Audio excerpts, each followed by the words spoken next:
কাছে প্রশ্ন হচ্ছে, আপনি বেনজির সহ আরো কয়েকজন মিলে আপনার যে অভিযোগ 3টে কৃষক করছে তাদের আপনারা চাঁদা দাবি করছিলেন 1.5 লক্ষ টাকা, চাঁদা না দেওয়ায় তাদেরকে লাইন কেটে দিচ্ছেন এবং এটা বলতে গেলে ওই লিটন নামে একজনকে মারধর করছিল। বিষয়টা কতটুকু সত্য আর মূল ঘটনাটা কি জানাবেন সত্য? বিষয়টা হচ্ছে আপনার ওই লিটন যে 3টা সেচের কৃষক, ওনারা সম্পূর্ণই আপনার ভুল তথ্য দিছে।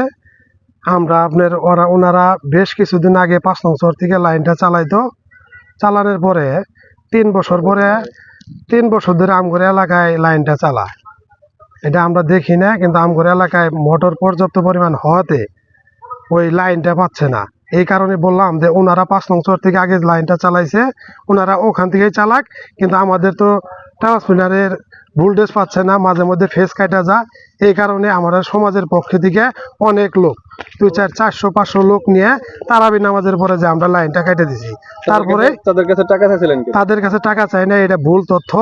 এটা দিছে, কিন্তু আমাদের গ্রামে যে 2-3 জন লোক আছে লাইনটা দিছে, আর মোটরওয়ালা সহ জড়িতর সাথে ওই লাইনটা দিছে, টাকার বিনিময়ে লাইন দিছে। আমাদের মসজিদে কিছু টাকাও দিতে চাইছে, কিন্তু আমরা বলছি কোনো টাকা মসজিদে নিব না, এই কারণে আমরা লাইনটা কেটে দিছি। এটা নিয়ে ওরা তো লাইনটা দিছে, ওরা ওই যে সরকারি ভাবে লাইনটা দিছে, ঠিক আছে, কিন্তু আপনারা কেটে দিলেন কেন? এটা ভাই আমাদের লাইনটা ভোল্টেজ পায় না, তাদের সাথে ওনাদের লাইনটা দিছে সরকারি ভাবে, লোকে এসে লাইনটা দেয় নাই, কিন্তু নিয়মিত বিল টিল দেয়, কাগজ সবকিছুই দেয়, ওনারা সবকিছুই দেয়, কিন্তু আমাদের ভোল্টেজটা পায় না, এই কারণে যা লাইনটা কাটা হয়েছে। না তাহলে আপনারা বিষয়টা আপনারা অফিসে অভিযোগ দিতে পারতেন। এটা অফিসের লোকের সাথে কথা বলছি।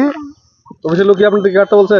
কাটতে বলে নাই, বলছে যে এটা আপনাদের সমাজের ব্যাপার, আপনারা সমাজ বসে এটা সমাধান দেবেন।